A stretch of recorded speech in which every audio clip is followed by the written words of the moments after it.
रात का समय था। घड़ी में रात के 2 बज रहे थे।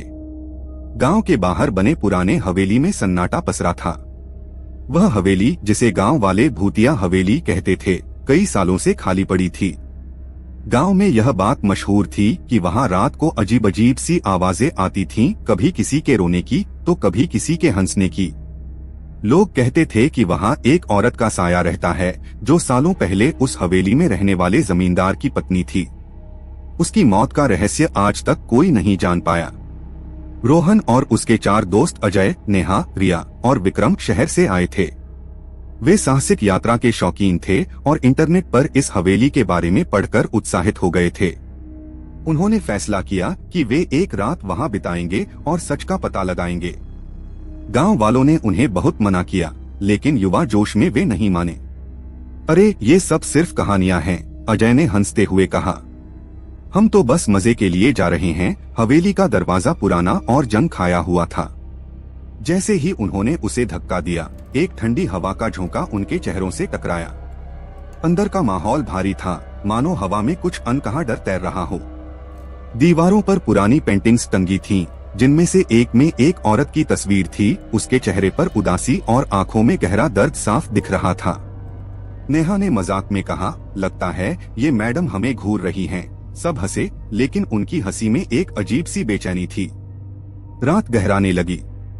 दोस्तों ने हवेली के मुख्य हॉल में अपने कैंपिंग गियर बिछाए और टॉर्च की रोशनी में बातें करने लगे।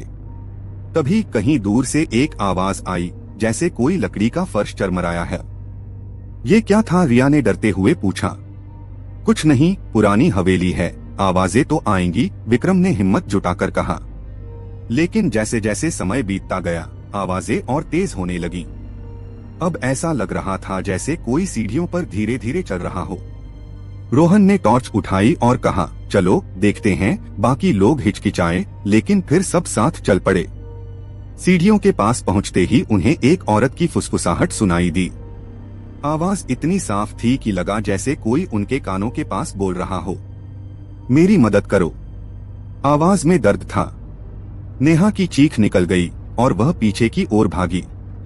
बाकी लोग भी डर के मारे कांपने लगे। कहा, हमें यहाँ से जाना चाहिए। लेकिन जैसे ही वे दरवाजे की ओर बढ़े, वह अपने आप जोर से बंद हो गया। टॉर्च की रोशनी अचानक कमजोर पड़ने लगी और कमरे में ठंड बढ़ने लगी। तभी हॉल की दीवार पर उस औरत की तस्वीर की आंखें हिलती हुई दिखीं। रिया ने चीखते हुए कहा, वो तस्वीर। उसकी आंखें सबने देखा और सचमुच तस्वीर की आंखें अब उन्हें घूर रही थीं, जैसे जीवित हों। अचानक कमरे में एक छाया उभरी। एक औरत की आकृति, लंबे काले बाल, सफेद साड़ी में, लेकिन उसका चेहरा धुंधला था। वह धीरे धीरे उनकी ओर बढ़ रही थी। अजय ने अपनी जेब से नमक निकाला, जो उसने गांव वालों की सलाह पर रखा था, और छाया की ओर फेंका। छाया एक पल के लिए गायब हो गई, लेकिन फिर वापस आ गई, इस बार और करीब। भागो, रोहन चिल्लाया। वे सब दरवाजे की ओर दौड़े, लेकिन दरवाजा नहीं खुल रहा था। तभी नेहा ने देखा कि हवेली के एक कोने में एक पुराना तहखाना था। उन्होंने वहां छिपने की सोची। तहखाने में उतरते ही उन्हें पुरानी डायरिया और कुछ सामान मिला। एक डायरी में लिखा था कि जमींदार की पत्नी को उसकी सौतन ने जहर देकर मार दिया था और उसकी आत्मा तब से बदला लेने के लिए भटक रही है। तहखाने में अचानक एक जोरदार हंसी गूंजी। तुम नहीं बच सकते। वह आवाज चारों ओर से आ रही थी। दोस्तों ने एक दूसरे का हाथ पकड़ा और जोर जोर से प्रार्थना करने लगे। तभी बाहर से सुबह की पहली किरण हवेली की खिड़कियों से अंदर आई। छाया धीरे धीरे गायब हो गई और दरवाजा अपने आप खुल गया। वे सब बाहर भागे, बिना पीछे देखे। गांव वालों ने उन्हें देखकर कहा, हमने तो मना किया था।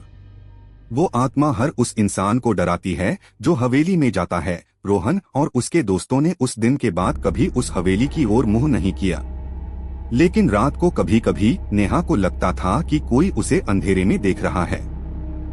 कहानी खत्म हुई, लेकिन गांव वालों का कहना है कि हवेली आज भी वीरान है और रात को वहां अब भी वही फुसफुसाहट सुनाई देती है, मेरी मदद करो।